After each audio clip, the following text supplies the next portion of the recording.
रोज यीशु के साथ रहना, केवल सुबह ही नहीं, शाम को भी निरंतर लिखा है प्रार्थना में लगे रहो, निरंतर प्रभु के साथ रहो। एक पल भी प्रभु से अलग ना हो तो आपको निरंतर प्रार्थना का जीवन जीना है। तो उसने कहा प्रभु के निकट आओ तो वह तुम्हारे निकट आएगा। आपको निकट आने के लिए क्या कोशिशें कर रहे हैं, क्या आपका शेड्यूल है, क्या आपका टाइम टेबल है? तो आज निकट आने के लिए आज रात तक आप सब अपना टाइम टेबल, एक निश्चित प्रार्थना का समय, सारी डिसिप्लिन लाइफ आज से रात तक आप उसे बनाएंगे। ये अगला आपका होमवर्क होगा। आज कई लोगों ने बहुत प्रार्थना की, बहुत जोश रखे, बहुत शिक्षाएं पाई, उन्हें अभिषेक नहीं मिला, पर उन्हें वचन की आज्ञाकारिता पर जोर नहीं दिया कि नहीं, ये वचन कहता है प्रेम करना है, मुझे अपने सारे अगुओं से प्रेम रखना है, मुझे वचन ये कहता है मुझे ये करना है, मुझे वचन ये कहता है ये करना है। तो आपके अंदर मसीह चरित्र क्या है? परमेश्वर उसी को ही अभिषेक करता है।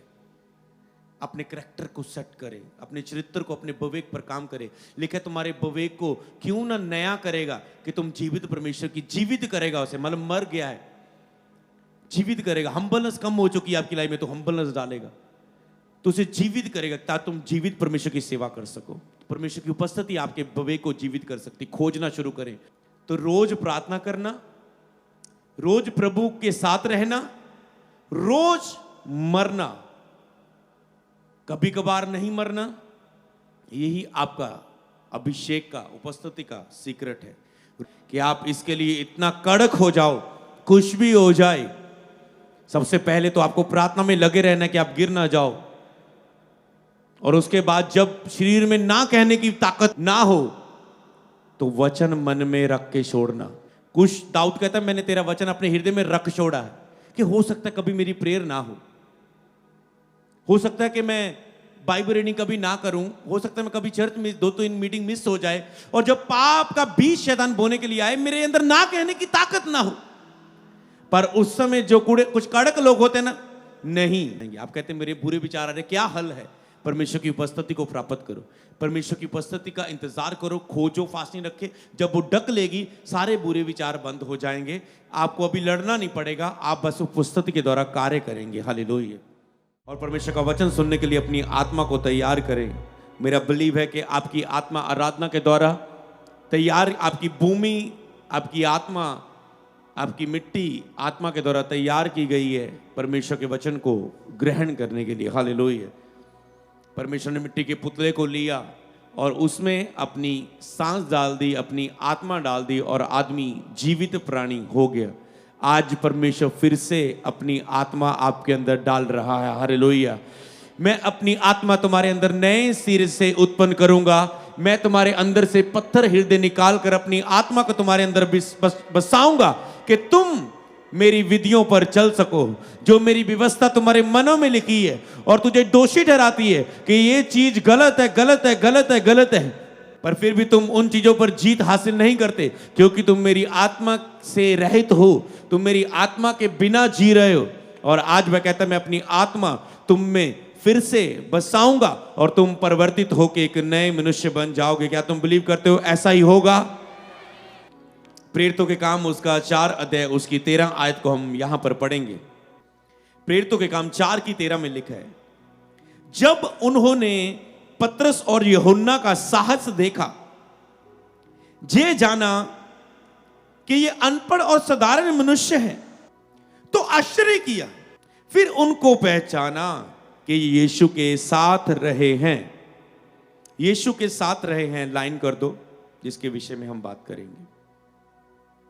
यीशु के साथ रहे हैं। परमेश्वर की उपस्थिति मतलब परमेश्वर की उपस्थिति में के साथ रहना।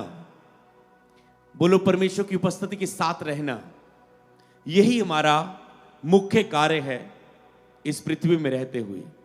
लास्ट वचन याद है कि आपके लिए सबसे महत्वपूर्ण क्या है? क्या है? परमेश्वर की उपस्थिति। जितना आप उपस्थिति के साथ रहते हैं उतना पवित्र आत्मा आपकी सहायता करता है हर एक हिस्से के लिए।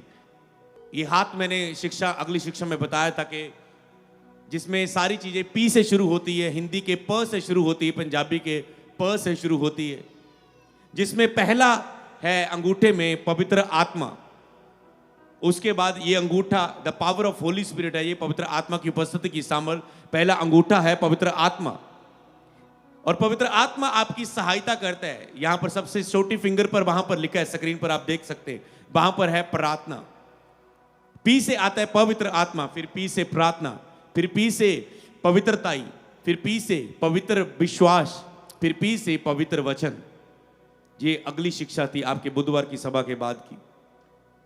मैं आपको दोहराना इसलिए चाहता हूं कि आपको पता हो कि अगर मैंने ये YouTube पर सेकंड शिक्षा नहीं सुनी तो आप 21 दिन की फास्टिंग की अगुवाई में नहीं हो, तो आप दूर हो बहुत कुछ हिस्सों से जो परमेश्वर 21 दिनों में आपके लिए सिखाना चाहता है। तो पवित्र आत्मा, पी से पवित्र आत्मा सहायता करता है आपकी प्रेयर के लिए, जो सबसे इंपॉर्टेंट है। पवित्र आत्मा आपकी सहायता करता है पवित्रताई के लिए, जिसके बिना तुम परमेश्वर को देख ही नहीं सकते। पवित्र आत्मा सहायता करता है तुम्हारे पवित्र विश्वास में, लिखा है पवित्र विश्वास में बढ़ने के लिए सहायता करता है, जिस बिना परमेश्वर को प्रसन्न करना अनहोना है। पवित्र आत्मा सहायता करता है परमेश्वर के पवित्र वचन को पढ़ने के लिए, प्रकाशनों को प्राप्त करने के लिए, जिसके बिना लोग नाश हो रहे हैं।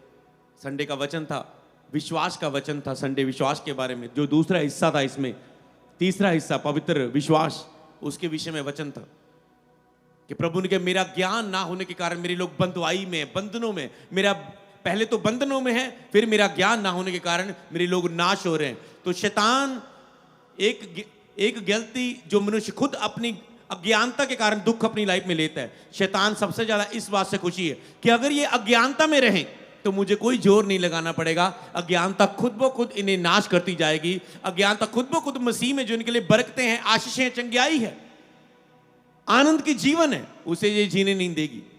और विश्वास के बारे में आपने सीखा था कि कैसे विश्वास कैसे कार्य करता है। विश्वास बोलने से कार्य करता है। 3 चीजें याद है। विश्वास सुनने से बढ़ता है, विश्वास मन में पैदा होता है, और मुंह से फिर उसे बोलने के द्वारा वो कार्य करता है।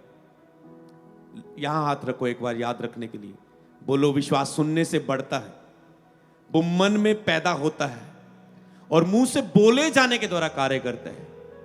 तो समझे, अगला हिस्सा था तो संडे का भी प्रीच एक लाइन में मैं आपको बता देता हूं कि अगर आप वचनों को सुनेंगे नहीं लगातार चर्च आके, बुधवार आपके लिए लगातार आना जरूरी है ताकि आप वचनों को सुने। विश्वास सुनने से मन में बढ़ता है, पैदा होता है, और फिर केवल मन में रखने से, हाँ आज वचन से मैं बहुत उत्साहित हो गया, मैं बहुत बढ़ गया, मुझे बहुत अच्छा लगा, हाँ मैंने इसे मन में ग्रहण किया। हाँ आप मन में रख के बैठे हुए, हाँ यीशु चंगा करता है मैं मानता हूं, हाँ यीशु ही प्रभु है मैं मानता हूं, हाँ समझ पा रहे। तो हाँ विश्वास मतलब मान लेना, आपने मान तो लिया, पर क्या आपने उसके अनुसार कार्य किया? आपने कुछ विश्वास का कार्य किया? तो जब आप अपने मुंह से फिर बोलते हैं तो फिर आप अपने विश्वास को कार्य में लाते हैं।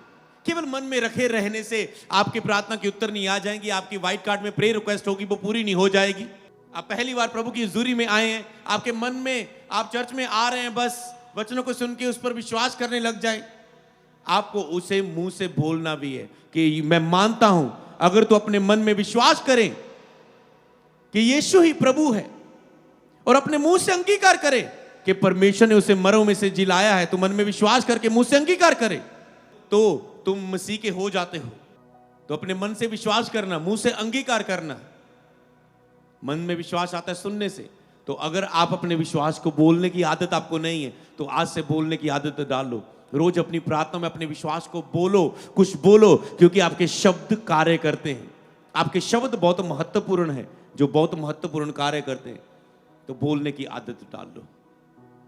और उसके बाद फिर आता है, आपने बोल तो दिया कि मैं चंगा हो चुका हूं, पर आप रोज के प्रतिदिन के जीवन में कह रहे, ओ मैं दुखी हूं, मैं बीमार हूं, मैं कब चंगा होऊंगा।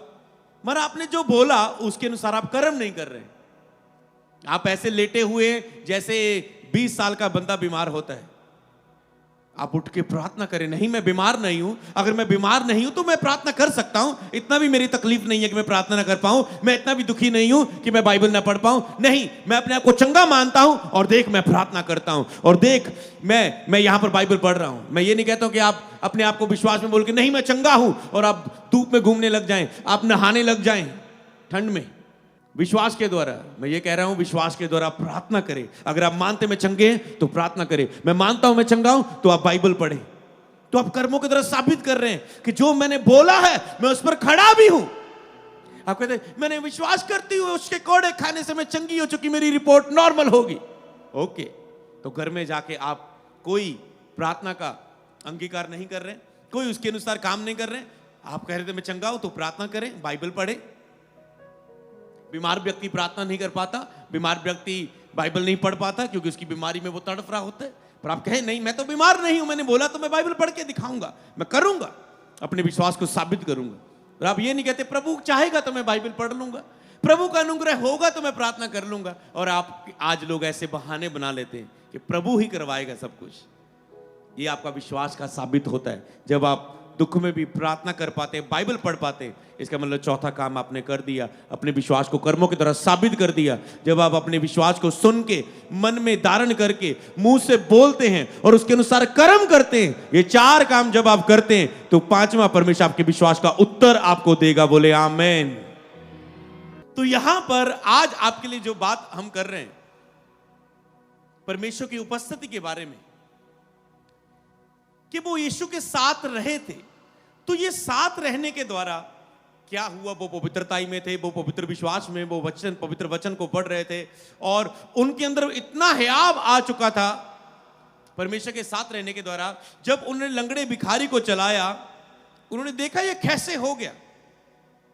जब वो वचन को प्रचार कर रहे हैं, कहते ये तो अनपढ़ और साधारण मनुष्य थे, ये तो मछलियां पकड़ने वाला था, ये तो इसका मां तो वो नहीं, परिवार वो नहीं, ये तो अनपढ़ और साधारण मनुष्य है, ये कैसे इतने हियाव से बोल पा रहे हैं, ये कैसे हियाव से प्रीच कर पा रहे हैं, ये कैसे हियाव से दुष्ट आत्मा को आज्ञा दे रहे हैं, ये कैसे हियाव से प्रीच कर रहे हैं।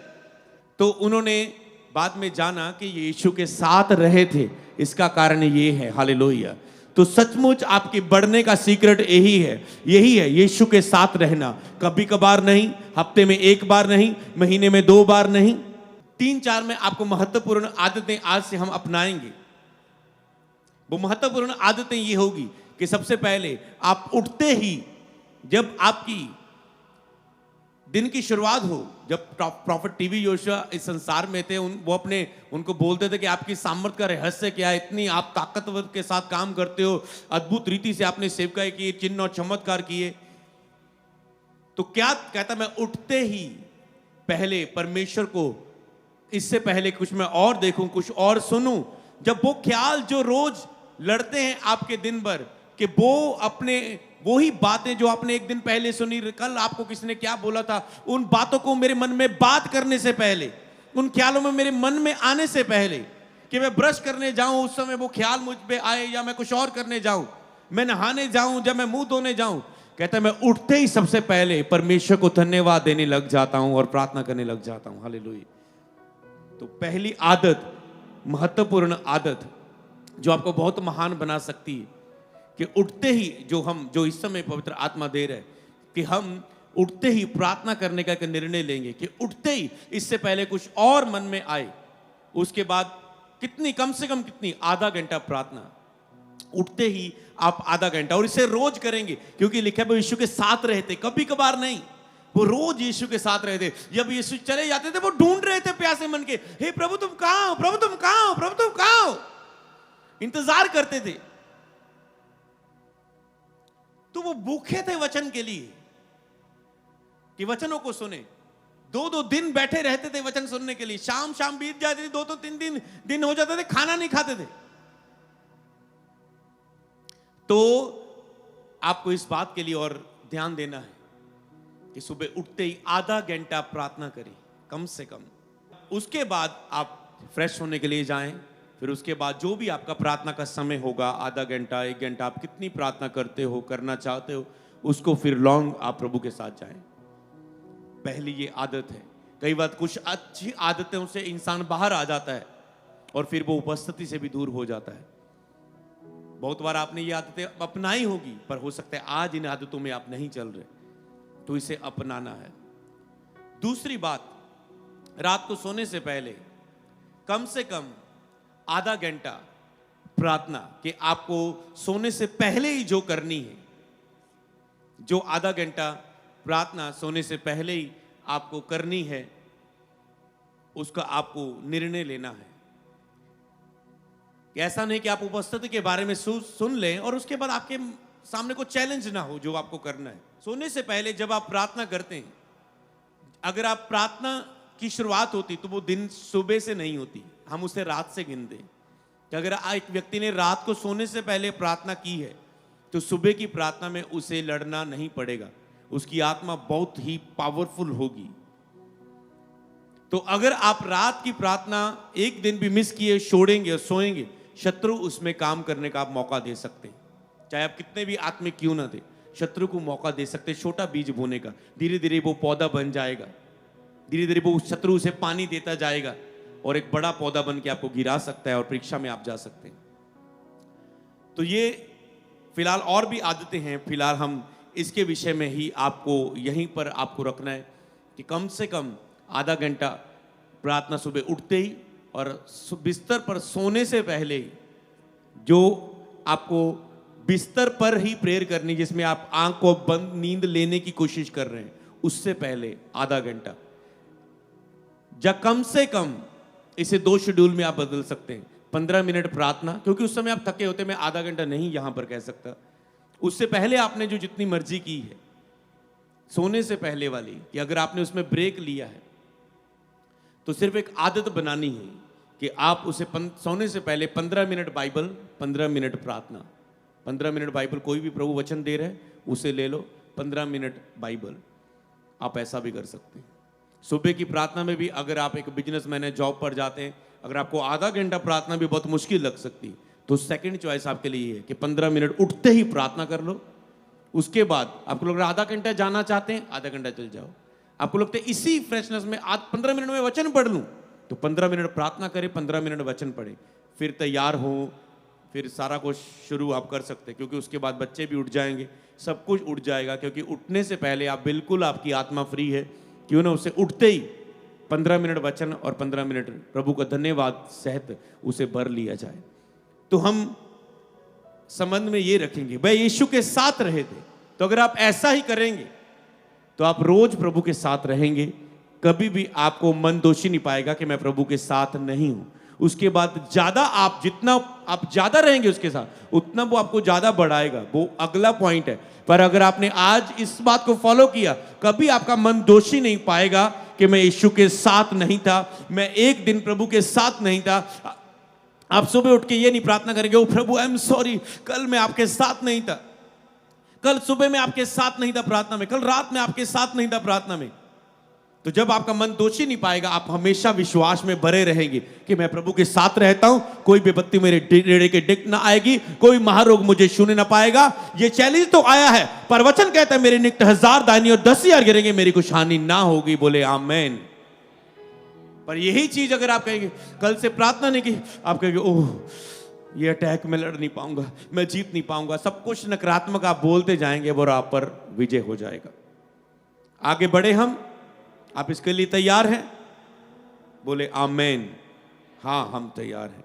प्रेरितों के काम 1:8, जब पवित्र आत्मा तुम पर आएगा तुम सामर्थ को पाओगे और यरूशलेम, सारे यहूदिया, पृथ्वी की शोर तक तुम मेरे गवाह होंगे। इसके विषय में मैं आपको सिखाना चाहता हूं कि जब पवित्र आत्मा तुम पर आएगा, इसे लाइन कर सकते हैं, जब पवित्र आत्मा तुम पर आएगा।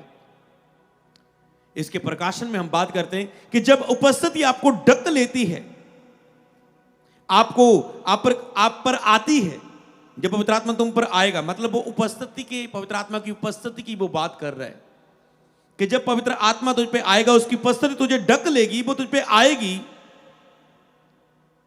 तो उस समय आपकी लाइफ में,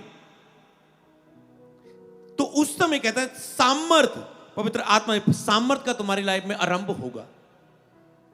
जब पवित्र आत्मा की उपस्थिति तुझे ढक लेगी, तब सामर्थ का आरंभ होगा, तब अभिषेक आएगा। तो आज आपकी भूख हो कि पवित्र आत्मा आपकी उपस्थिति मुझे ढक ले।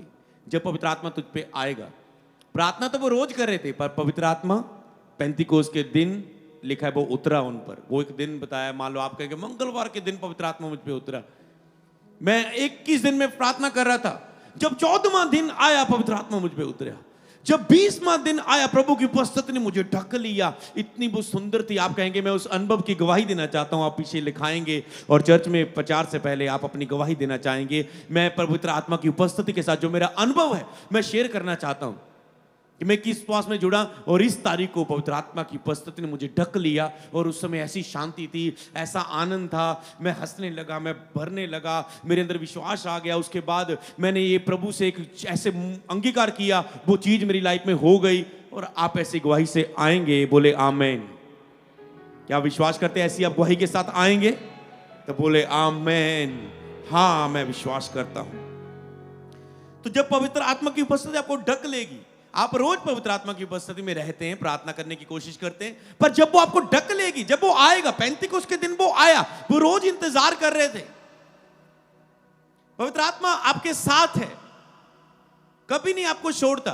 पर जब वो आएगा, मतलब अपनी उपस्थिति से ढक लेगा, आप उसके साथ एक आत्मा हो जाएंगे। मतलब उस समय वो सारा जो कुछ भी होगा क्लियर कर लेगा आपके साथ, और वो आपके साथ आएगा, आप एक आत्मा हो जाते हैं। अगले वचन को पढ़ेंगे, 4:8, याकूब 4:8। परमेश्वर के निकट आओ तो वह तुम्हारे निकट आएगा। हे पापियों, अपने हाथ शुद्ध करो। हे दो चित्ते लोगों, अपने हृदय पवित्र करो। आपके बीच में कोई शुद्ध हाथ वाले तो नहीं है, दो चित्ते लोग तो नहीं है। प्रभु के भी, शैतान के भी, संसार के भी, दुनिया के भी, पवित्र आत्मा के भी।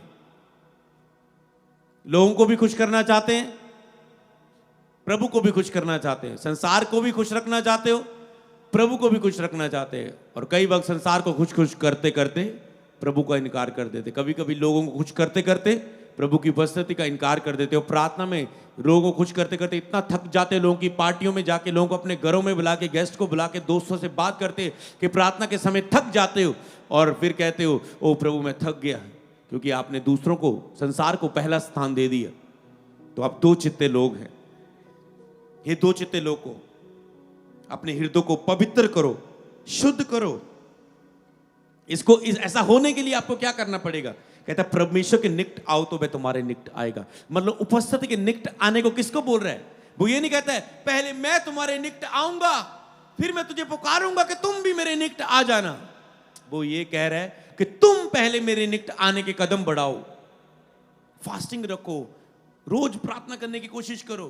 प्रभु को इससे कोई मतलब नहीं कि आप अपनी लाइफ में कितनी बार गिरे, कि आपने गिरने के बाद कितना समय आप गिरे रहे, आपने उठने की कोशिश नहीं की।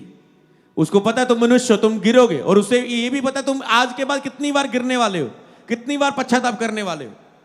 तो उसके लिए बड़ा मुद्दा ये है कि आप उसके निकट आने की कोशिश कर रहे हैं या नहीं कर रहे हैं। आप प्रभु के निकट आने के लिए क्या कर रहे हैं? अपने आप से पूछना, मैं प्रभु के निकट आने के लिए मैंने कौन सा स्टेप लिया है? अगर आपने कुछ फैसले लिए है, वेरी गुड, आप चल रहे हैं। पर आज से प्रभु की उपस्थिति के लिए, निकट आने के लिए, जैसे आपने एक फैसला लिया, सुबह उठते ही आधा घंटा प्रार्थना, सुबह उठते ही आंख खुली सीधा बस प्रार्थना में। इसके लिए आज हम अपनी नींद से भी लड़ेंगे कि जितने टाइम पर अलार्म लगा दिया, सारा परिवार एक हो जाओ और सबके साथ ये ओपनली शेयर करो कि मैं ऐसा करना चाहता हूं। अगर आपके अंदर ताकत नहीं रही तो आपका पड़ोसी आपको उठा देगा। आपको एक फाइनल टाइम पर अलार्म लगाना है, चैलेंज। और वो कितने बजे भी आपको रात को लगा लिया, कितने बजे भी आप सोए, आपको पता जब ये बजा, रात को आधे घंटे की 15 मिनट की प्रार्थना में बोल के सोना, आज सुबह में जैसे अलार्म बजू तुरंत उठ जाऊं और मैं साबित करूं मैं उससे प्यार करता हूं। हालेलुया। शरीर का इनकार करते हुए, और जैसे अलार्म बजा आप उठेंगे, थोड़ा सा ऐसे करेंगे और शुरू हो जाएंगे, धन्यवाद यीशु, धन्यवाद यीशु, तूने मुझे उठा दिया, आज प्रार्थना में बिठा दिया, धन्यवाद प्रभु, धन्यवाद प्रभु वो आशीषों के लिए जो आपने आज तक मुझे दी। आप आराधना करने लगेंगे, धन्यवाद देने लगेंगे, स्तुति गाने लगेंगे। क्या तैयार है इसके लिए? प्रभु के निकट आओ। तो ये हमारे निकट आने के फैसले हो गया। हम आधा घंटा सुबह, आधा घंटा रात, तो पक्का, जिसे कभी कभार नहीं, कभी मिस करने वाला नहीं, वह रोज प्रभु के साथ रहे थे। हालेलुया। तो याद रखो, आपको इसके लिए कार्य करना है। तो आपको इसको अपनी लाइफ में, तो निकट आने के फैसले आपको रखने। सुबह उठते ही अलार्म बजा, चाहे आपकी खुद आंख खुलती है एक समय पर। कई बार इन चीजों पर नियंत्रण नहीं होता। पता क्यों एक व्यक्ति उपस्थिति के लिए भूखा नहीं रह पाता, उठ नहीं पाता? क्योंकि शरीर उसका विरोध करता है। क्यों वो सुबह जल्दी नहीं उठ पाता? क्यों वो उन चीजों पर? क्योंकि जब तक आप शरीर से लड़ते लड़ते, डोंट वरी, इसमें चिंता ना करो अगर आपके साथ ऐसा हो रहा है। आप खोज रहे हैं, आप बढ़ते बढ़ते एक दिन जीत जाओगे, क्योंकि आप उठ रहे हैं, आप बढ़ रहे हैं प्रभु की ओर। जब उपस्थिति आएगी, ये बड़ी बात नहीं है आपके लिए इतनी कि अगर आपको वो चीजें रोक रही है। आप कोशिशें तो कर रहे हैं, आपका काम है कोशिश करना, कि आप फास्टिंग रख रहे हैं, आप मेहनत कर रहे हैं, आप वचन सुनने के लिए आ रहे हैं चर्च में, आप स्टेप ले रहे हैं बहुत सारे।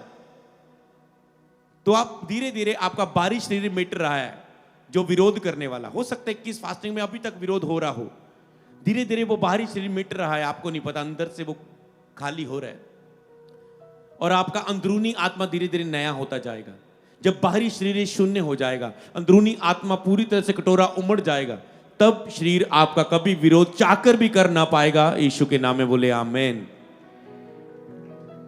तो इसीलिए लिखा है, हमारा जो बाहरी शरीर मिटता जाता है, हमारा अंदरूनी, जैसे जैसे हम बाहर के लिए मरते जाते हैं, फास्टिंग में मरते हैं, प्रेयर में मरते हैं, बोने में मरते हैं, वचन की आज्ञाकारिता करने के लिए, वचन पर अड़े और खड़े होने के लिए मरते हैं। दूसरा बंदा हमारी बेइज्जती करता है, पर हम वचन पर खड़े हैं, हम उसे श्राप नहीं दे रहे, हम उसे माफ कर रहे हैं। जब आप वचन पर खड़े होने के लिए अपने आप को मारते रहते हैं, आज्ञाकारिता के लिए काम करते हैं, तो आप वचन के लिए सीरियस होते, जोर देते हैं आज्ञाकारिता पर। तो इसी तरह वचन की आज्ञाकारिता आपके लिए बहुत महत्वपूर्ण है। तो दो चित्ते नहीं, एक मन प्रभु की ओर से लगाना। पहला कुरिन्थियों 2:16 को पढ़ेंगे। क्योंकि प्रभु का मन किसने जाना कि उसे सिखाए, परंतु हम में मसीह का मन है। एक समय ऐसा आता है, उपस्थिति आपको ढक लेती है और मसीह का आत्मा, पवित्र आत्मा आपको सिखाने लग जाता है। आप में मसीह का मन आ जाता है। हालेलुया। आप बदल जाते हैं उस मन में। परमेश्वर अब आप, तो उपस्थिति में वो आपसे चाहता क्या है? उपस्थिति में वो आपसे ये चाहता है कि आपके अंदर मसीह का मन आ जाए। जैसे पवित्र आत्मा, परमेश्वर ने देखा त्रिएकता में वो मन था, जीसस में मन था। अगर हम त्रिएकता को समझे, त्रिएक वो परमेश्वर है।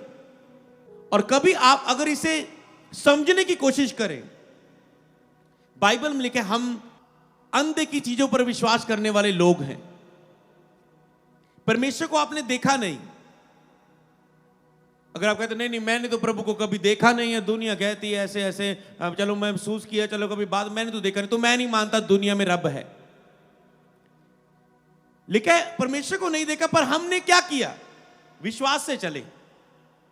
हम विश्वास करते वो है, पर लिखा है परमेश्वर के पास आने वाले को विश्वास करना चाहिए कि वो है।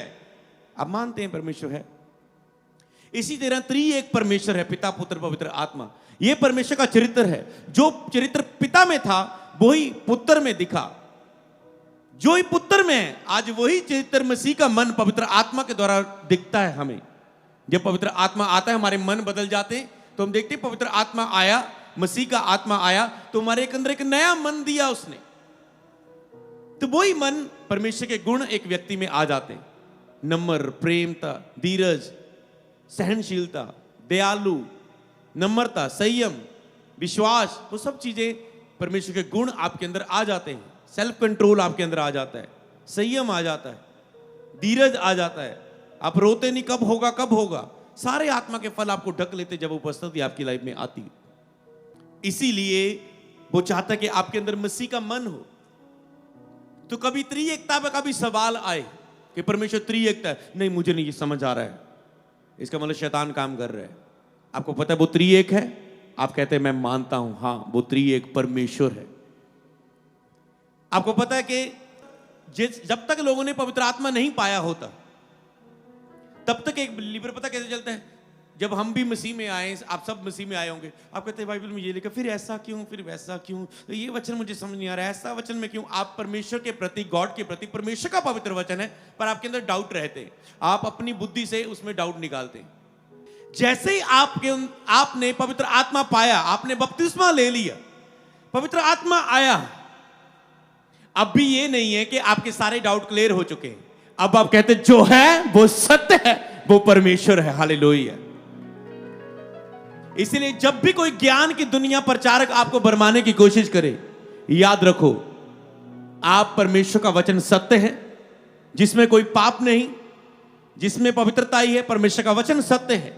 और आप जब कोई कंफ्यूजन आपके अंदर डालना शुरू करे किसी वचन के प्रति, वो अन्य भाषा हो, वो पवित्र आत्मा का बपतिस्मा हो, वो विश्वास हो, वो फास्टिंग हो, वो प्रेयर हो, तो याद रखें कि जो आपका विवेक, आपकी आत्मा मानती है, वो उस पर आपको खड़े रहना है, क्योंकि परमेश्वर का वचन सत्य है। आप विश्वास से, आपका आत्मा गवाही देता है, आप परमेश्वर के प्रति ऐसा डाउट रखना ये परमेश्वर के विरोध है। आपकी आत्मा गवाही देती नहीं, विश्वास करना ही परमेश्वर पर भरोसा है। तो इसीलिए वो आपके अंदर मसीह का मन चाहता है, विश्वास से, ऐसा विश्वास परमेश्वर पर, कोई डाउट नहीं परमेश्वर के प्रति।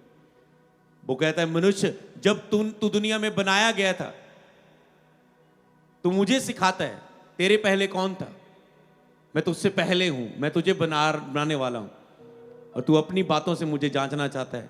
पवित्र आत्मा के बिना आप परमेश्वर को पहचान नहीं सकते। अगर आप ज्ञान से ढूंढने की कोशिश करते, बाइबल को पढ़ पढ़ के, स्टडियां कर करके ज्ञान से ढूंढने की कोशिश करते, आप उतना ही दूर जाओगे जितना नजदीक जाने की कोशिश करोगे। सबसे अधिक वो आपको अपनी उपस्थिति में आपके अंदर मसीह का मन देखना चाहता है, कि जैसे मसीह के अंदर मन है, जो पवित्र आत्मा का मन है, पवित्र आत्मा के फल है, सीधा कह सकते हो आत्मा के फल। तो इस 21 फास्टिंग में आपका अगला लक्ष्य होगा पवित्र आत्मा के फलों को देखना, कि ये सारे फल मुझ में है या नहीं। एक आत्मा का फल है प्रेम, पहला एक ही शब्द आता है प्रेम। आज लोगों के अंदर प्रेम खत्म है, लोग अपने तरीके से चलना चाहते हैं, अपने हिसाब से चलना चाहते हैं। मैं आज भी, जिन्होंने मेरी लाइफ में मुझे वचन सुनाया, जिनके साथ मेरे समय व्यतीत हुए, मसीह के किसी प्रभु के दास के साथ 2 साल शुरुआत के, किसी के 1 के साथ, किसी के साथ 3 साल। अब मेरा 22 तारीख को स्पिरिचुअल बर्थडे है, तो मैं आज भी हमेशा उन्हें याद करना, उनसे बात करना, उनका हर एक अपने साल में, अगर हम ज्यादा नहीं मिल सकते, बिजी लाइफ है, पर ऐसा भी नहीं कि हम, ये हमारे लिए एक मूर्खता होगी कि अगर हम साल बाद भी अपने अगुओं को याद ना कर पाए। इसलिए जब चर्च की एनिवर्सरी आती है 5 मई को, मैं सारी चर्च को बोलता हूं, चाहे तुम इस चर्च से आशीष पाके गए हो, ब्लेस होके गए हो, कुछ भी आज सेवा कर रहे हो, या आज तुम अगुवाई में हो चाहे नहीं, पर एक टाइम तो प्रभु ने तुझे किया था। लिखे अपने अगुओं को स्मरण रखो, उन्हें याद रखो, उनका थैंक्स हमेशा रखो। तो थैंक्स आप प्रेम का एक रिश्ता बनाकर बात करते रहने से होता है, ना कि अलग हो जाने से, कि आप पास से निकल रहे हैं, आप मुंह फेर कर निकल रहे हैं कि उनसे तो मैं बुलाता नहीं, वो तो मेरा पुराना पास्टर, उससे तो मेरी लड़ाई होगी थी।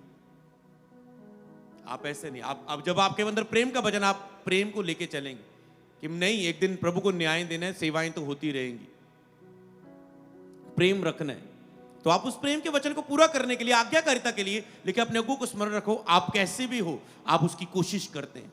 कई लोग चर्चों से निकल जाते हैं, जहां अपने मेंटर से अलग हो जाते हैं। ओ मेरी उन्नति नहीं हुई, मेरी मैं बढ़ोतरी नहीं हुई, ओ मेरी मुझे चंगाई, आशीष नहीं मिली चर्च में, ओके मैं छोड़ता हूं, अब मैं यहां जाता हूं, वहां जाता हूं। एक समय परमेश्वर ने वहां तुझे बढ़ाया है और बहुत कुछ दिया है। तुम जीवन भर अपना मन क्रोध से भरकर अलग नहीं कर सकते। तुम्हें हमेशा आना है, पश्चाताप करना, ओके सॉरी पास्टर, जो भी हुआ, पर हम मसीह का प्रेम बना के रखते हैं। तो इसीलिए आपके मतलब आप कहते हैं नहीं, मुझे वचन ऐसे नहीं, मुझे हर वचन को फॉलो करना है। जब आप वचन की आज्ञाकारिता के लिए इतने सीरियस होते हैं, तो प्रभु आपको देखता है कि तुम वचन की इग्नोर करके नहीं, वचन की आज्ञाकारिता को फॉलो करते हो। देखिए अपने अगुओं को स्मरण रखो। तो आज भी मैं उन्हें याद करता हूं, हमेशा स्पिरिचुअल बर्थडे में उन्हें कॉल करके उनको थैंक्स करता हूं और उन्हें बोलता हूँ मुझे प्रार्थनाओं में रखना कि मैं इस साल भी प्रभु के साथ और संबंध मजबूत करके चल सकूं और उसकी संगति में रह सकूं। नहीं तो हम कहते हैं ना, हमें क्या जरूरत है पुरानों की, हमें को तो उनकी कोई जरूरत है नहीं। एक समय उन्होंने आपके लिए मेहनत की होती है तो आप कहते हैं नो। इसीलिए तो दिन ठहराए होते हैं। आपका बर्थडे होता है, आपको पता है, ये आपका मैरिज एनिवर्सरी, आपको पता है मुझे ध्यान देना है कि मेरी वाइफ भी है। आपको चर्च एनिवर्सरी, आपको पता है चर्च के लिए कुछ सोचना है। आपका कोई भी टीचर्स डे आता है, फादर्स डे, आपका ध्यान खींचती है वो साल बाद, तो कभी भी उस बंदे पर ध्यान पाए। ये स्पिरिचुअल बात भी है इस तरीके से कि जो चीजें आप सब चीजों को अलग होकर एक पल तो आपका ध्यान जाए उस बात के कारण, अगर आप लाइफ में बिजी भी हो जाएं तो इसीलिए आपको ये याद रख। तो आप प्रेम की खातिर आप उन चीजों के लिए मेहनत करते हो। नहीं कहते आपको कहते मुझे क्या जरूरत, नहीं मुझे मसीह का प्रेम लेके चलना है। अगर कोई व्यक्ति कभी लाइफ में गया भी हो तो मैं बोलता हूं ओके, एक बार मिलके जाना, कोई बात नहीं करेंगे पुराने टॉपिक पर, हाल चाल करेंगे, चाय पियेंगे, खाना खाएंगे, बस ऐसा होगा कि मसीह का प्रेम तो हमारा है, चाहे रास्ते बदल गए, टीचिंग बदल गई, शिक्षा बदल गई, तरीके बदल गए। हालेलुया। और कई बार मैं शुरुआत करता हूं कि तुम आना, टीम को बोलना उस बंदे को इनवाइट करो, आज वो पुराने बंदे को इनवाइट करो। समझ पा रहे हैं? वो हिम्मत चाहे करे ना, वो शरीर में उनके अंदर हिम्मत नहीं है, वो इतनी हिम्मत कर सके अपने मेंटर को आके थैंक्स बोल सके एक बार। हालेलुया। तो इसीलिए ये क्या है, आप प्रेम को आगे लेके चलते हैं। इसी तरह हर वचन का प्रकाशन है जो आप खुद जाके घर जाके मनन करेंगे कि मुझ में प्रेम का वचन पूरा फॉलो कर रहा हूं।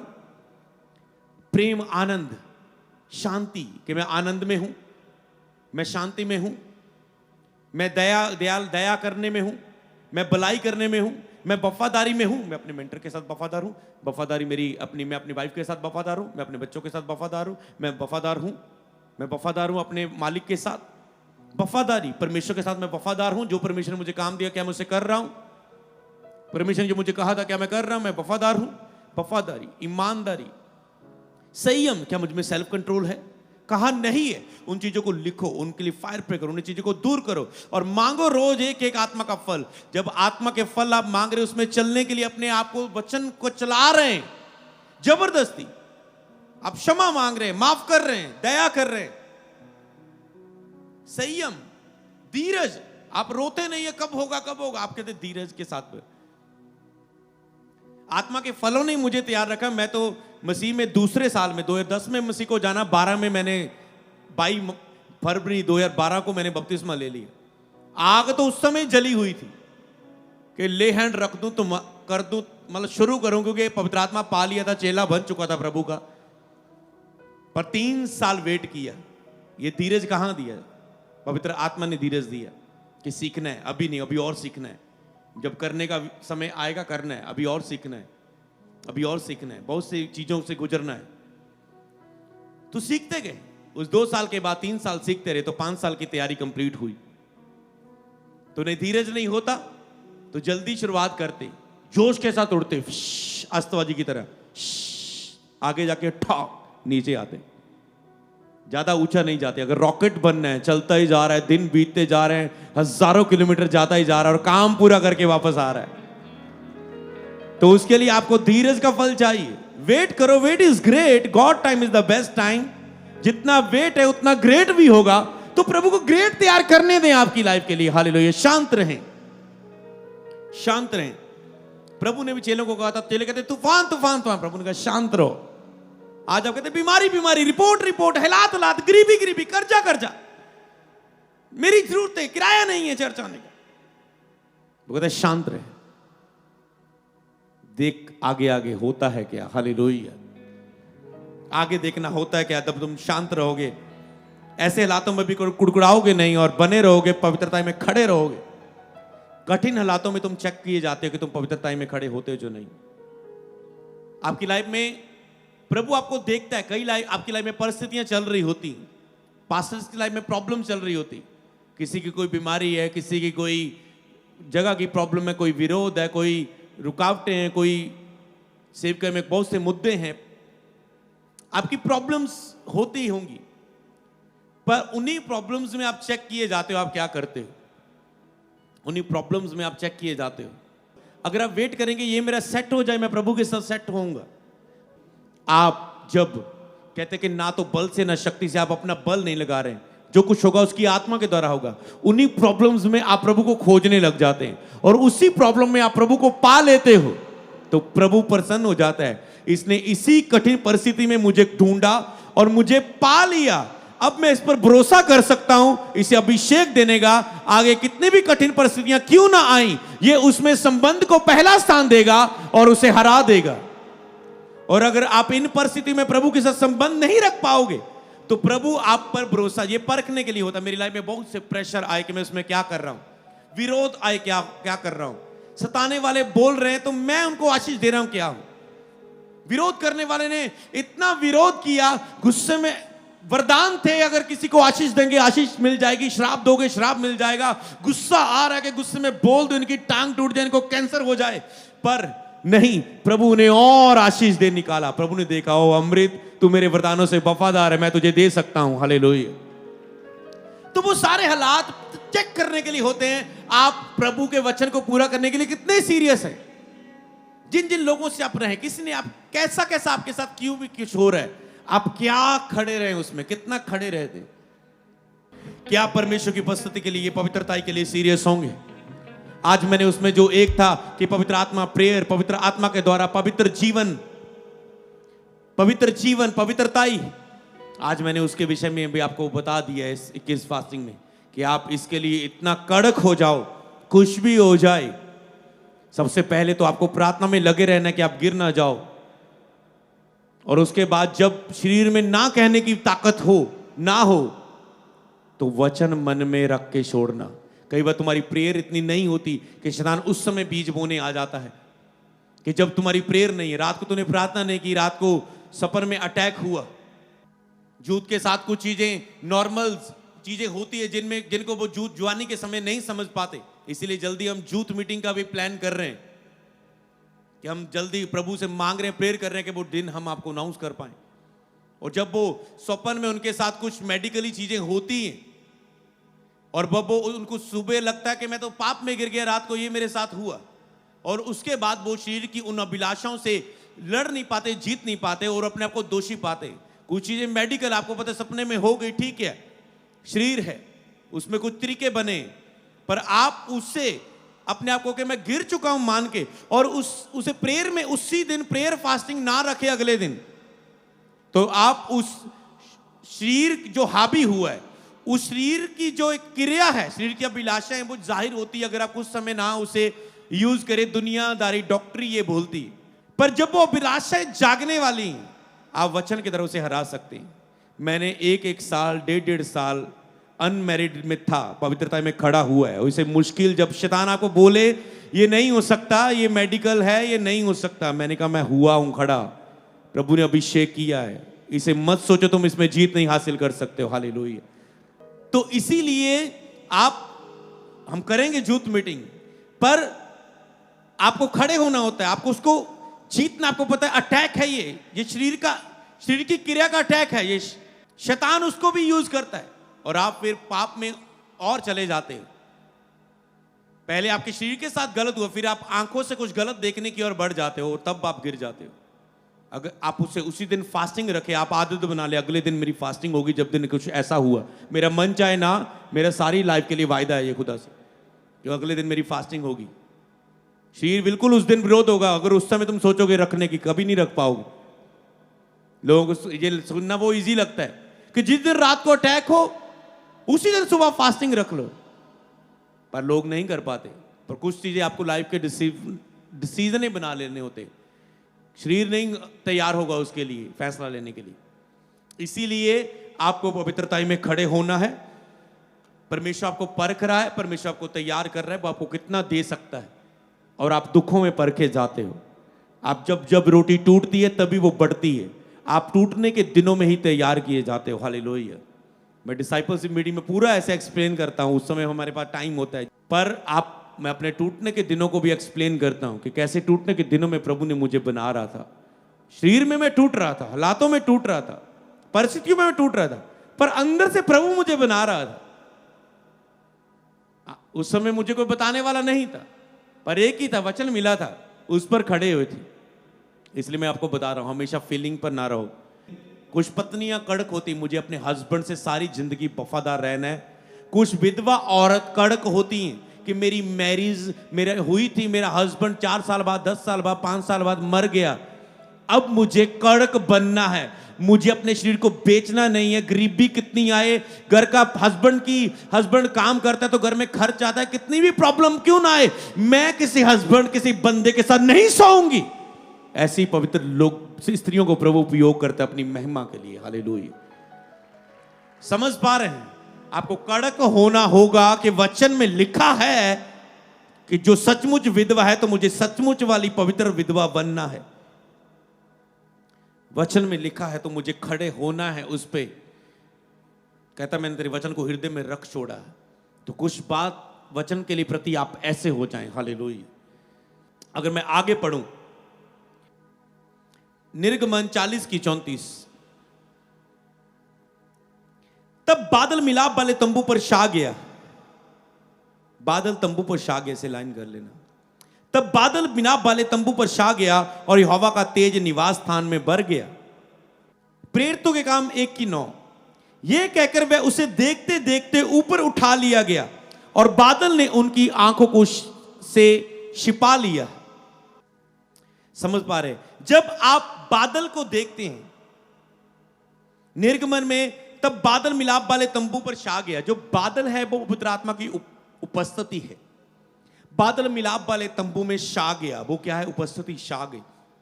बादल मिलाप वाले तंबू में छा गया और यहोवा का तेज निवास स्थान में भर गया। परमेश्वर की उपस्थिति निवास स्थान में, प्रार्थना के स्थान में मान लो आज भर गई।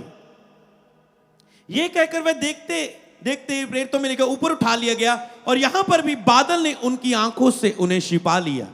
यहां भी प्रभु की उपस्थिति, जब प्रभु उठाए गए, पुराने नियम में मूसा के समय वो उपस्थिति, अब भी ये उठा लिया गया। तो ये जब आप बादल को देखते हैं, आप पवित्र आत्मा को देखते हैं। लेकिन जब बादलों में से आवाज आई, जब यीशु पर पवित्र आत्मा उतरा, कबूतर की ना तो आकाशवाणी हुई, बादलों में से आवाज आई, जब वो आएगा, लेकिन बादलों पर वो आएगा, तो परमेश्वर की जहां जहां जीसस है, आपको पवित्र आत्मा की उपस्थिति को आप यहां पर देखोगे। तो उपस्थिति में बादल में क्या है? बादल ने उपस्थिति छा दी, बादल उन पर आ गया, बादल में से आवाज आई। जब जीसस है तो बादल में से कौन सी आवाज आ रही? उपस्थिति में परमेश्वर की आवाज है। तो आवाज बादल में थी, प्रभु की उपस्थिति। तो आत्मा की आवाज को स्पर्श रूप में वो लाती है। उपस्थिति जो है वो आत्मा की आवाज को स्पष्ट रूप से आप तक लाती है। जितनी परमेश्वर की उपस्थिति से आप डके जाएंगे, जैसे लेकर जब पवित्र आत्मा तुझको उसकी उपस्थिति तुझे ढक लेगी, तुम सामर्थ पाओगे। जितना उसकी उपस्थिति आपको ढकेगी, उतनी उसमें से आवाज स्पष्ट रूप से आपके कानों तक आएगी। हम परमेश्वर को देखा नहीं है, पर हम उसे सुन सकते अपनी आत्मा में, उसके साथ एक आत्मा होके। वो हमसे क्या चाहता है, उसकी इच्छा क्या है, तेरे प्रति उसकी इच्छा क्या है। सब लोग कोई ना कोई सेवकाई कर रहे हैं, पर आपकी सेवकाई में बुलाहट क्या है? आपकी सेवकाई में 10, 5, 6 काम हो सकते हैं, पर आपको उसमें जिसमें आपकी बढ़ोतरी, आपका स्पेशल गिफ्ट क्या है, आप किसमें स्पेशल है, प्रभु ने आपके, तो उससे आप प्रभु की आवाज से पहचानते कि तू इसमें ज्यादा काम कर, तेरी सेवकाई की ग्रोथ होगी। तो ये आवाज आपको चाहिए होती है। तो आप इसे समझ चुके। फिलिपियों की किताब 4:7 में लिखा है, तब परमेश्वर की शांति जो सारे समझ से परे है, तुम्हारे हृदय में, तुम्हारे विचारों को मसीह यीशु में सुरक्षित रखेगी। यही परमेश्वर की उपस्थिति में जो शांति है, आपको ये शांति में रहना है। यही शांति जो सारी समझ से परे, इतनी समझ से परे, जब फिर उपस्थिति की शांति से व्यक्ति बढ़ता है तो इसे बयान नहीं कर पाता मैं क्या महसूस कर रहा हूं। कि आप ऐसी उपस्थिति के लिए भूखे होंगे या नहीं? आपको कहना है हाँ आमीन, मैं उसके लिए भूखा होऊंगा। जो तुम्हारे हृदय और तुम्हारे विचारों को मसीह यीशु में सुरक्षित रखती है, यही उपस्थिति में मिली हुई शांति ही आपके हृदय और विचारों को सुरक्षित रखेगी। आपका हृदय, मन धोखेबाज है, दिल धोखेबाज है, ये आपके हृदय और विचारों को, मेरे अंदर गलत विचार आते हैं, मेरे हृदय में इधर उधर की बातें आती, मेरे मन में इधर उधर की बातें घूमती रहती है। आपका हृदय, आपकी आत्मा, आपका मन, तो ये आपको सुरक्षित रखेगी। परमेश्वर की शांति जो उपस्थिति में आएगी, जो सारी समझ से परे है, जब वो तुझे ढकलेगी तब तेरे विचार सुरक्षित हो जाएंगे। इस समय आप एक युद्ध में होंगे, तब आप युद्ध में नहीं होंगे। परमेश्वर की शांति आपके हृदय और विचारों को सुरक्षित कर लेगी। फिर आपके ये विचार नहीं उठेंगे कि मैं पाप करूं, मैं शरीर का अभिलाषा में जाऊं। नहीं तो आपका शरीर अभिलाषाएं मांगता रहेगा, मुझे खाने को दो, मुझे शरीर का अभिलाषा, मैं गंदा देखना चाहता हूं, मैं गंदा करना चाहता हूं, मैं गंदा बोलना चाहता हूं, मैं इसको ये बातें सुनाना चाहता हूं, इसने मुझे बोला कैसे, ये अभिलाषा रखेगा गलती करवाने की। अगर आप उपस्थिति में रहेंगे तो ये सुरक्षित रहेगा। फिर सुरक्षित रहने का मतलब तुम फलों में चल रहे हो। फलों में चलने का मतलब तुम आज्ञाकारिता कर रहे हो। फलों में जीना ही प्रभु की आज्ञाकारिता है। अगर सारे वचन नहीं याद रहते, आत्मा के फलों में रहो, वो सब चीजों में तुझे चला देता है, वो तुझे आज्ञाकारिता में रहता है। और आज्ञाकारी लोगों को ही प्रभु अभिषेक करता है। अभिषेक कैसे मिलता है? आज्ञाकारिता में।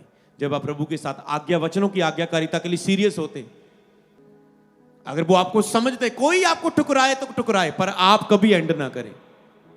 कोई आपको कहे नहीं मुझे नहीं आपसे मिलना, मुझे नहीं बात करनी, कोई आपको ठुकराए, आपको वो समझ नहीं पा रहा है, आपके साथ एक अच्छी मुलाकात आपके मिलन अनुसार नहीं। जैसे मेरे स्पिरिचुअल फादर बोलते हैं कि कुछ ही लोग हैं जो मेरे मिलन अनुसार है, जिनसे मैं मिल सकता हूं, जो एक मेंटर को भी, अगुए को भी समझे। उनको भी कितनी बुद्धि चाहिए कि आप किसी अभिषिक्त से मिल रहे हैं। अगर अभिषिक्त दीन होके आपके साथ मिले तो उनको भी कितनी विजडम चाहिए कि मैं से अनॉइंटेड मैन से मिल रहा हूं, चाहे वो पहले कोई भी था। तो मुझे भी विजडम से रहना है। उनका भी कुछ शेड्यूल होगा, कुछ सिस्टम होगा, कुछ तरीका होगा। तो अगर ऐसा वो फॉलो करे तो आप एक अच्छा प्रेम का रिश्ता लेके सबसे चल सकते हैं। अगर कोई आपको नहीं समझ पा रहा है, आप दीन भी हुए, फिर उन्हें छोड़ दो कि आपने तो वचन पूरा किए ना। इसी तरह एग्जाम्पल थी एक, हर जगह वचन को पूरा करने की कोशिश करो, अब आपका विवेक ना मर जाए। लिखे मसीह यीशु पवित्र आत्मा तुम्हारे मरे हुए विवेक को क्यों ना जीवित करेगा कि तुम जीवित परमेश्वर की सेवा कर सको। आज सेवकाई पता कब रुक जाती है? जब विवेक मर जाता है।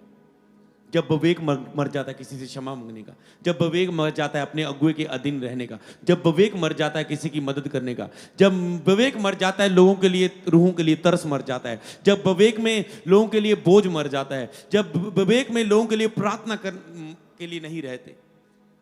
एक पास्टर को हमेशा लोगों के लिए प्रार्थना करने के लिए 2400 घंटे तैयार रहना होता है। ये एक विवेक वाला पास्टर होता है।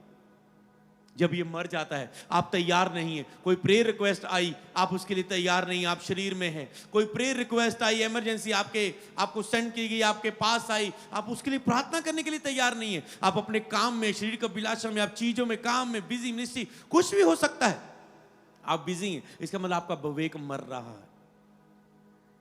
आप तैयार नहीं, आपके अंदर तरस नहीं, आप अवेलेबल नहीं है हमेशा प्रार्थना करने के लिए। पास्टर को तो तैयार रखना होता है कि मैं हमेशा, मेरी आत्मा से परिपूर्ण रहे, कि मैं हर समय लोगों के लिए कोई इमरजेंसी प्रेयर रिक्वेस्ट आए तो मैं उसके लिए विश्वास की प्रार्थना कर सकूं। ऐसे नहीं कि मैं मरी मरी प्रार्थना कर सकूं बिना तरस से, बिना बोझ से। और किसी की जरूरत है तो मैं इंस्टेंट उसके लिए एक्शन ले सकूं कि इस व्यक्ति का इलाज के लिए इतने पैसे भेजो, इसको कोई दिक्कत नहीं आनी चाहिए। आपका विवेक जीवित है तो आप फैसला लेंगे, नहीं आप कहेंगे कोई बात नहीं, कोई प्रॉब्लम नहीं। इसलिए ये एग्जाम्पल मैंने कुछ दी कि आपका विवेक जीवित का मतलब क्या है, विवेक मर जाने का मतलब क्या है। कि आप विवेक मर चुका, आपके अंदर कोई नहीं, सीरियसपन नहीं रहा वचन की आज्ञाकारिता के लिए, आपका मरा हुआ विवेक है।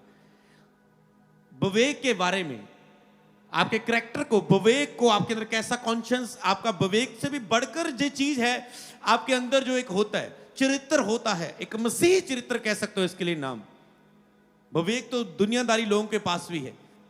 अब विवेक को और मैं बात करूं, जब आप नए मसीह में आए थे, कितना लोगों को वचन सुनाने का मन था, कितना लोगों को चर्च लेके आने का मन था, कितना आपके अंदर भूख था, कितना आपके अंदर तरस था, कितना आप प्रार्थना करते थे, प्रभु मेरा पिंड बचाया जाए, मेरा नगर बचाया जाए। आज वो चीजें नहीं है। इसका मतलब विवेक मरे हुए हैं।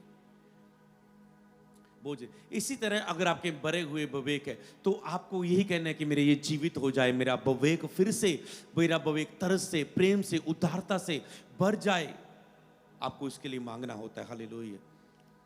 आपके विवेक इस तरह जीवित होंगे। यशाया 26:9 जिसमें लिखा है, रात के समय मैं जी से तेरी लालसा करता हूं, मेरा संपूर्ण मन जतन से तुझे ढूंढता है, क्योंकि जब मैं तेरे न्याय का काम पृथ्वी पर प्रगट होते हैं तब जगत के रहने वाले धर्मी सीखते हैं। जब उसके न्याय के काम प्रगट होते हैं परीक्षाओं के बाद, तो धर्मी लोग फिर सीखते हैं कि परमेश्वर की योजना क्या थी। क्या कहते रात के समय में जी से तेरी लालसा करता हूं। कहता है जब रात मेरे पास है, अब मुझे कोई दुनिया में रिस्पॉन्सिबिलिटी नहीं। दिन को मुझे राजा के लिए भी अधीन होना है, प्रोफेसी भी करनी है, कोई आया है मुझसे पूछ लेने के लिए, मुझे उनके लिए अवेलेबल रहना होता है। अब रात मेरी खुदा तेरे साथ है, इसको मैं तेरे साथ, अगर मेरे पास रात के 12 घंटे हैं जिसमें कोई मुझे किसी का कोई अधिकार नहीं है मेरे ऊपर, तो मैं उसमें से 4 घंटे तुझे दे पाऊंगा। कहता है रात के समय में जी से तेरी लालसा करता हूं, मेरा संपूर्ण मन जतन से तुझे ढूंढता है। कहता है मेरा शरीर तेरा अभिलाषी है, मेरा मन तुझे, मेरी आत्मा तुझे जतन से ढूंढ रही है, मेरा मन तेरा प्यासा है। हालेलुया। 1 कुरिन्थियों 15:31, हे भाइयों, मुझे उस घमंड की शपथ जो हमारे प्रभु यीशु मसीह के विषय में मैं करता हूं कि मैं प्रतिदिन मरता हूं। पौलुस कहता है मैं प्रतिदिन मरता हूं, मैं प्रतिदिन मरता हूं। कहता है मैं प्रतिदिन मरता हूं। तो अभिषेक आने से पहले आपको रोज मरना होगा। पहले प्यास आपके अंदर आए प्रभु की उपस्थिति के लिए, दूसरा आप रोज अपने आप के लिए मरना शुरू करें, रोज अपने आप के लिए। पौलुस कहता है मैं रोज मरता हूं। मतलब जब शारीरिक अभिलाषाएं, सारी चीजें मेरे विरोध में, मैं उसे पूरा नहीं करता हूं, इसका मतलब आप मरे हैं उसके लिए, अपने आप के लिए। मैं रोज मरता हूं। रोज प्रार्थना करेंगे, उपस्थिति रहेगी। रोज मरेंगे तो वो उपस्थिति आपको छोड़ के नहीं जाओगी। जिस दिन तुम शरीर में चलने लगे, क्योंकि आत्मा शरीर में नहीं रहता, वो आपकी आत्मा में रहता है। शरीर रहने का स्थान है, पर आपकी आत्मा के साथ वो एक आत्मा होता है, आपके शरीर के साथ नहीं। जब शरीर आपका विरोध करने लगेगा तो आत्मा की उपस्थिति और अभिषेक आपसे दूर हो जाता है। इसीलिए उस चीज को दूर रखें। और भजनकार की तरह, भजनकार 42:1-2, जैसे हिरनी जल के लिए हाँफती है, वैसे ही हे परमेश्वर मैं तेरे लिए हाँफता हूं। हे जीवते ईश्वर, हाँ मैं तेरे लिए प्यासा हूं कि कब जाके अपना मुंह तुझे दिखाऊं। कहता मैं प्यासा हूं कि कब जाके मैं अपना मुंह तुझे दिखाऊं, कब जाके तेरी हजूरी में बैठूं। मैं प्यासा हूं इसके लिए, मेरा मन प्यासा है कि मैं कब जाके बैठूं। इसीलिए सुबह उठते ही अपना मुंह परमेश्वर के सामने रख दें। रात को सोने से पहले अपना मुंह परमेश्वर के सामने रख दें, अपनी आत्मा को, अपने मन को। भजन संहिता 32 के साथ, तू मेरे छिपने का स्थान है, तू संकट में मेरी रक्षा करेगा, तू मुझे चारों ओर से छुटकारे के गीतों से घेर लेगा। उसने, दाऊद ने इसीलिए बोला तू मेरी छुपने का स्थान है। उसको पता है प्रभु की उपस्थिति ही मेरे छुपने का स्थान है। मेरे विचार, मेरी अभिलाषाएं, मेरी सब चीजें, प्रभु की उपस्थिति मेरे छिपने का स्थान है। प्रभु की उपस्थिति में ही आप छिपते हैं। और प्रभु की उपस्थिति में लिखा जब अभिषेक आएगा उसके कारण तेरा हर झूला, हर बंधन तोड़ दिया जाएगा, क्योंकि जहां कहीं परमेश्वर का आत्मा है वहां आजादी है।